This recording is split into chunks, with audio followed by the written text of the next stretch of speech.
What if I told you that manifestation isn't just a spiritual woo-woo stuff, but actually a function of your brain's survival mechanism? Sounds interesting? And that your brain might already be manifesting things that you really don't want, but without you realizing it. Hey, I'm Tanushree, and in today's episode of the Scientific Manifestation series, we are deep diving into your brain, literally. You might have heard people say, think it, believe it, receive it. But what's really going on up in there in your brain when you do that? Have you ever thought about that? Spoiler alert, it's not magic. It's neuroscience and it might change how you manifest forever. Let's start with your brain's personal assistance, the reticular activating system, also known as RAS. The RAS is a bundle of nerves at your brainstem. It acts like a filter between your conscious as well as your subconscious mind. You receive 11 million bits of information per second, but you can consciously process only about 40. Isn't that interesting? So, your RAS decides what's important based on what you have told it to focus on, through repetition, through emotion, and through belief.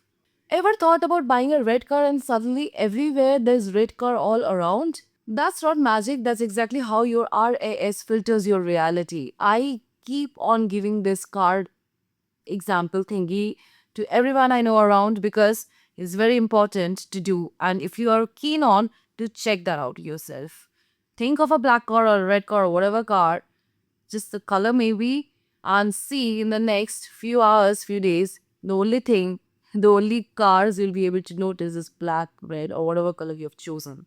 So if you constantly feed it thoughts like, hey, I'm not good enough, I'm not worthy enough, your brain will literally seek out evidence in order to confirm that. So manifestation, it exactly starts here. A scientific study published in Frontiers in System Neuroscience explains how the RAS acts as a gatekeeper for attention and focus. Now next come the most interesting aspect, neuroplasticity. Neuroplasticity is your brain's ability to rewire itself based on what you think, believe, and do. That means when you visualize your goals, affirm your future, or even journal your dream life, you are literally changing the structure of your brain. Neurons that fire together wire together. If you repeatedly visualize success, confidence, and abundance, brain begins to make those neural pathways even more dominant. The Harvard Gazette reported studies on subjects who only imagined doing piano exercises showed brain changes similar to those who practiced piano physically. That's how powerful your brain is.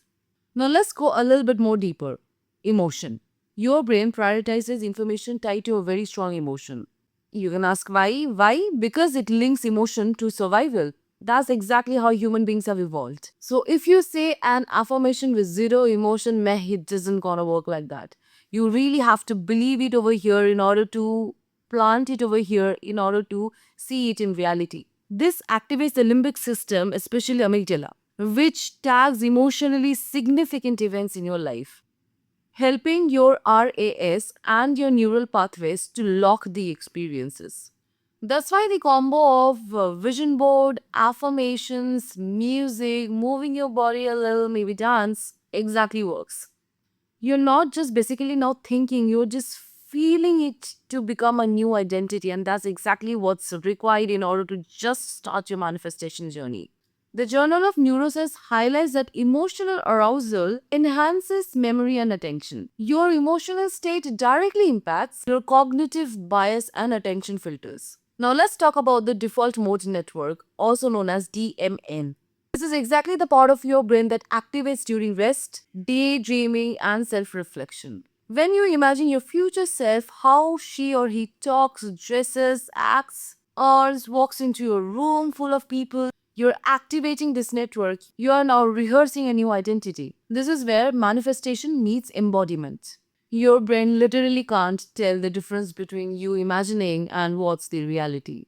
When you constantly think of the future version of you, the DMN codes it as familiar. And you know what? You stop resisting it. You start acting like it's already done. A paper in Nature Reviews Neuroscience in 2012 highlights the role of DMN in mental time travel and future oriented thinking. So here's your manifestation neuroscience practice. Number one, set a specific goal. Write it in present tense, like I am going to the job which I used to dream of and now I have it. I cannot be more happy about it. Or I am going to speak in so and so conference in so and so time because I have achieved it. Number two, visualize it. Daily for 5 minutes, imagine it, feel it in HD, and feel it in all of your senses in your body. Number three, speak it aloud. I know it's very uncomfortable. It still feels uncomfortable sometimes for me to also practice, but trust me, it works. When you say the words aloud, you're just channeling the energy through your words to the universe and also in the present tense, and the universe believes that it has already happened, and you scientifically wiring your brain, shifting your reality, changing or bringing that reality into your present moment. Number four, pair it with movement or through music. Engage more senses. So when you practice it through music or you listen to some songs which is full of energy, which speaks about how powerful you are, all your senses are getting activated. You're throwing the commands in the universe even through more power. You're just, yeah, more powerful. Number five, journal small wins. What happens is that when you start journaling your small wins, like on a weekly or a monthly basis, it doesn't have to be significant, but the sense of accomplishment helps you recollect your self worth, and your brain kind of starts reconfirming what you have been affirming for so long. And it helps your DMN to re-establish itself even more and more powerfully. Do this consistently for 21 days, and I bet you see a lot more difference. Your RAS, your limbic system, your DMN will do the rest. If this blew your mind, just wait for what's coming next in this series. We are now breaking down every single part of manifestation scientifically. So, like this video, subscribe, do comment down if you take up this 21 challenge and if you see a significant difference in your life. Try it out for yourself, nothing to lose, only to get better and evolve. Also, don't forget to tell me what's that one thing you're trying to manifest intentionally. If you want to keep a secret, I would understand. But once you have manifested it, do not forget to come back on this channel and comment it down. I'll pin the comments, which I would love. Also, remember one small thing, your brain isn't against you. It's just waiting for small reconfirmations for you, some better instructions from you, so that it does a job, you do the action, and universe got your back. Bye.